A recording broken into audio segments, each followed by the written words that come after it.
Assalamu alaikum wa rahmatullahi wa barakatuh. So I'm sure you know about the concept of when Ramadan comes, most people, they will put off the haram that they do because it's the month of Ramadan, holy month, and they'll start engaging in acts of ibadah, and obviously that's very good. But then and then continuing on to that, from that, right after Ramadan, like our Eid day or a couple days after Eid, or the following weeks after, they revert straight back to the haram. And I'm sure you know the concept. And even there's like the derogatory term called like Ramadan Muslim. Obviously that's wrong, but you get the point though. And I was thinking about this the other day, that people who do that, not just in Ramadan, but it's not exclusive to Ramadan, but let's say, we'll make it Ramadan, right? Let's say in the month of Ramadan, you stop like watching haram or something like that, right? Be it whatever it is. And then after the month of Ramadan, you stop. You keep going with the haram, you still do the thing. Because the only reason that you stopped the haram was because it's the month of Ramadan. But when Allah subhanahu wa ta'ala, He's still watching you. It's not like He's off clock, no, astaghfirullah. He's still watching you, but He's watching you every 24/7. He knows you better than your own self. وَلَقَدْ خَلَقْنَا الْإِنسَانَ وَنَعْلَمُ مَا تُوَسْوِسُ بِهِ نَفْسُهُ وَنَحْنُ أَقْرَبُ إِلَيْهِ مِنْ حَبْلِ الْوَرِيدِ. We're closer. Is that a fish? I think it's a fish. And we're closer to you than your jugular vein. SubhanAllah. So, and then it goes on, the ayat go on Surah Qaf, the second page, about the إِذْ يَتَلَقَّى الْمُتَلَقِّيَانِ, and the angels that are on your right and your left that write everything that you do. But to be honest, that's not only exclusive to people who are like not practicing, or you could say part-time Muslims, right? So, but it's not exclusive to them. But even for people like me and you, who are actively trying to practice, we've been doing good. We're on our Quran. We're constantly watching like lectures, Islamic knowledge. Maybe we're learning Arabic. Maybe we're memorizing Quran. Maybe we're doing tafsir. All that, going to the masjid, alhamdulillah. But even still, for us, there's still some aspects of haram that we're doing, because everyone sins, but especially there could still be sins that we're doing, like me and you, that we're doing, that we subconsciously know, like this is kind of like on the fence, like is this halal or not, it's a difference of opinion, but should I, like those types of issues that we're kind of not being not sincere, but here, I'll give an example. So not like an actual example, but I'll give an analogy.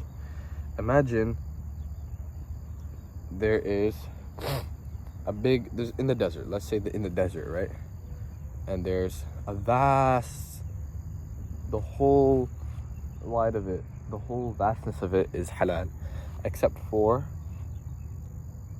there's one line, but you can't go across like over there, so there's like a line in the sand, right, that's drawn, and maybe there's like some rocks there and stuff. But let's say eventually, because obviously like the earth, like, and winds and all that, the rocks move a little bit and the sand kind of like gushes away, and the barrier to where you can't go is a little bit like, there's gray area, and obviously you can't pass that. Would you try to like play around and try to get close to it if you had like not really much reason to?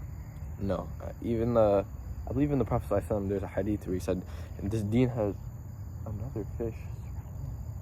The Prophet ﷺ, I believe he said something, I'm paraphrasing. He said that this deen has there's clear halal and clear haram, and in the middle is a gray area. These fish are going crazy. And in the middle there's a gray area, and try to stay away from the gray area and stay into the halal. Stay away from the gray area, I believe. I'm paraphrasing. I'm just, hopefully, if I like get it wrong, or like I got the message wrong, just please correct me, inshallah. But you get the point. Stay safe, don't try to gamble your akhirah. No, what do you mean gamble your akhirah?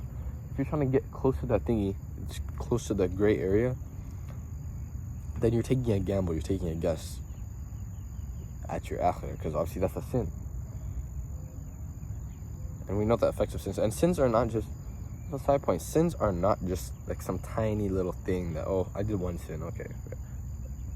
It's not about like the sin, it's about like you've heard this before, who you're sinning against. It doesn't matter. The one who gave you the capacity to even choose from right and wrong,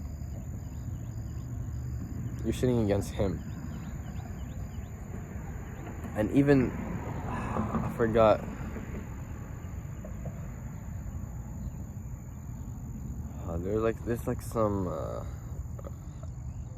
there's a sheikh who was talking about the effect of even one sin. It was so great, but I forgot it. I'm not gonna lie, I can't say that. But the main message of this, right, just quick reminder, is that in our aspects, in our lives, daily lives, weekly lives, there are some aspects of the religion, like fiqh, mostly fiqh, that we're a little too maybe we're a little too lenient, to be honest. Maybe there could be like a difference of opinion, fair enough. Or maybe you see most of the shit, like let's say you search it up before, like, oh, is X halal or whatever, and most of the sheikhs are saying, oh, haram. And there's one sheikh that says halal, you can't just stick to the halal one because it's easier for you, it's more convenient. No, you're not supposed to pick it's disingenuous if you pick a ruling or if you pick a position based off of convenience. Actually, even in my stats class, there's a concept of like picking a random sample, and convenience sampling is considered like that's not a random sample. You can't take that sample, and it's not a good statistic. You can't like take that statistic because it's not a random sample. So, just that quick reminder. Hope that helps. Assalamu alaikum.